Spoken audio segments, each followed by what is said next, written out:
اس کا جو ہے سفارت خانہ وہ یروشلم میں بننے والا ہے اور پوپ صاحب بھی وزٹ کرنے والے ہیں. گویا کہ یہ گٹھ جوڑ اب مکمل ہو چکا, اب کہیں اس میں کوئی کمی نہیں رہی. اس یونائٹڈ فورس کے ساتھ یہ نیو ورلڈ آرڈر اس وقت عالم اسلام پر حملہ آور ہے. اب اس پہ نوٹ کیجئے کہ اس وقت کی فضا ہے کیا. عالم اسلام میں سے عالم عرب ان کے شکنجے میں جا چکا. کیوں بنا کر کھڑے ہوئے ہیں اسرائیل کو ماننے کے لیے اور سر تسلیم خم کرنے کے لیے. انہیں بلا کر میڈرڈ میں پیش کیا گیا یہودیوں کے سامنے کہ تم جن کے ساتھ ایک ٹیبل پر بیٹھنے کو تیار نہیں تھے, میڈرڈ میں آؤ, آؤ اپنا قبرستان دیکھو. یہ اسپین کی سرزمین جہاں تم نے 800 برس حکومت کی تھی, یہ تمہارا قبرستان, یہاں اور بیٹھو اور ان کے ساتھ بات کرو. گئے تھے کہ نہیں تمام فرنٹ لائن سٹیٹس میڈرڈ میں, حالانکہ کوئی بین الاقوامی کانفرنس کبھی میڈرڈ میں نہیں ہوئی. یا تو یہ واشنگٹن میں, بعد میں وہ سارے معاملات واشنگٹن میں چلے. شروع وہاں سے کیا, اس لیے کہ نیوز ویک کا کچھ عرصے پہلے کور سٹوری جو تھی 1992 is the year of Spain. Why? 1592 was the year of the fall of Granada. 1492 میں 1492 میں غرناطہ کا سقوط ہوا اور پورے آئیبیرین پیننسولا سے ایک ایک مسلمان بچہ بچہ نکال کر ختم کر دیا گیا, یا زندہ جلا دیے گئے, یا تہہ تیز کر دیے گئے, یا جہازوں میں بھر بھر کر. اور آپ کو معلوم ہے میڈیٹرینین کی حیثیت کیا ہے, خلیج ہے, ایک معمولی سی خلیج. ادھر سے اسپین کا ساحل قریب آ جاتا ہے, اسپین کے ساحل سے جہازوں میں بھرا اور نارتھ افریقہ کے ساحل کے اوپر پھینک کر آ گئے. پورے ہسپانیہ میں جہاں 800 برس مسلمان کی حکومت رہی, ایک بچہ بھی مسلمان نام کا موجود رہا. یہ تھا 1492 اور اب آیا تھا 1992. 1992 is the year of Spain. اسی لیے ورلڈ اولمپکس رکھے گئے وہاں, دلہن کی طرح سجایا گیا ہسپانیہ کو اور بلایا گیا, طلب کیا گیا, سمن کیا گیا تمام دول عرب کو, آؤ یہاں بیٹھو اور یہاں بیٹھ کر اپنے ان یہودی دشمنوں کے ساتھ مصالحت کی بات شروع کرو. بہرحال نوٹ کر لیجئے, عالم عرب جا چکا. کوئی دن کی بات ہے, میں سنسنی پیدا نہیں کرنا چاہتا, لیکن حالات اور واقعات سے نگاہیں بند کرنا بھی کوئی دانش مندی کی بات نہیں ہے. یہ ایودھیا کی مسجد شہید کی گئی, ابھی یہ ایک بہت بڑا مزار جو ہے شہید کیا گیا, اور اس کے ساتھ کئی مسجدیں شہید کی گئی. یہ سب کیا ہے؟ یہ مسلمانوں کی نفس دیکھی جا رہی ہے کہ کوئی غیرت اور حمیت نام کی کوئی شے باقی ہے.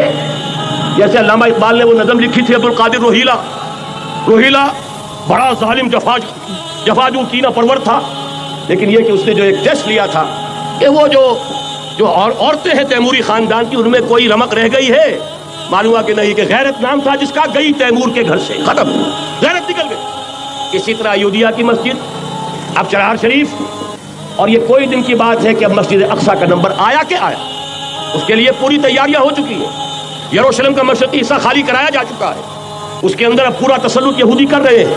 یہاں تک کہ اب کے یاسر عرفات صاحب نے بھی کچھ نہ کچھ جو ہے احتجاج کی بات کی ہے, حالانکہ اب تک ہر بات مان کر منقار زیر پر تھا.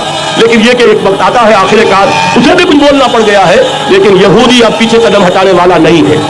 ان کا تھرڈ ٹیمپل 30ویں مرتبہ ہیکل سلیمانی تعمیر ہونا ہے. نوٹ کر لیجئے, ان کے لیے وہ وہی کچھ ہے جو ہمارے لیے کعبہ ہے. ان کے لیے ہیکل سلیمانی بالکل وہی حیثیت رکھتا ہے جو ہمارے لیے کعبہ.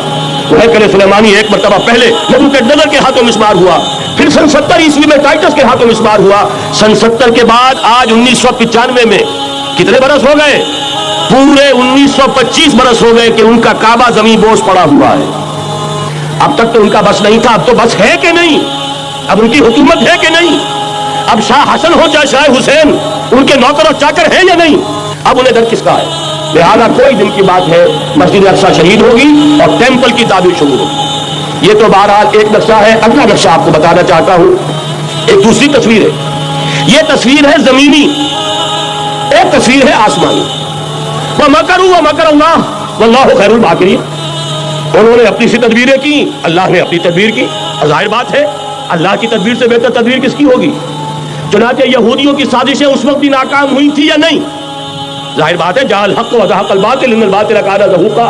لہذا یہ آیتیں دونوں اعلان کر رہی ہیں کہ یہودیوں کی سازشیں بالآخر ناکام ہوں گی اور دین حق کا بول بالا ہو کر رہے گا. یہ تو ان آیتوں سے ظاہر ہے. یریدون لیطفئوا نور اللہ بافواہہم واللہ متم نورہ ولو کرہ الکافرون.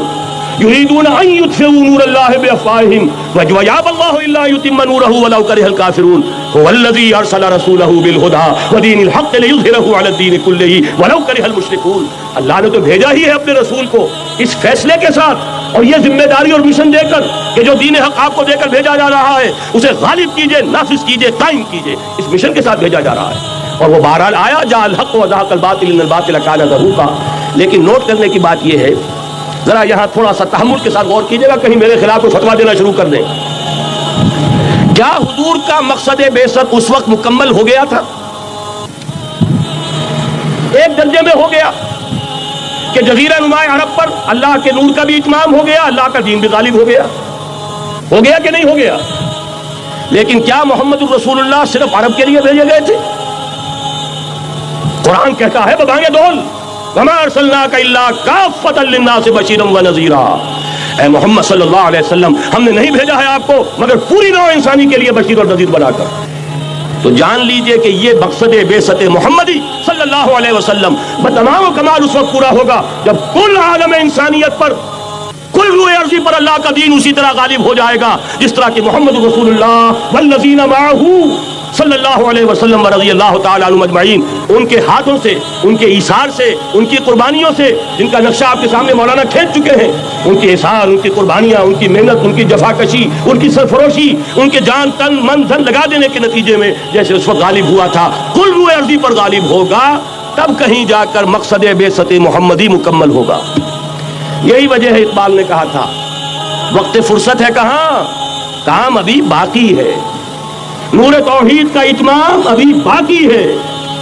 لیکن ساتھ ہی خوشخبری بھی دی تھی، یہ چمن معمور ہوگا نغمہ توحید سے. آئے گا وہ دور، یہ چمن معمور ہوگا نغمہ توحید سے، لازماً آتا رہے گا. صلی اللہ علی محمد صلی اللہ علیہ وسلم.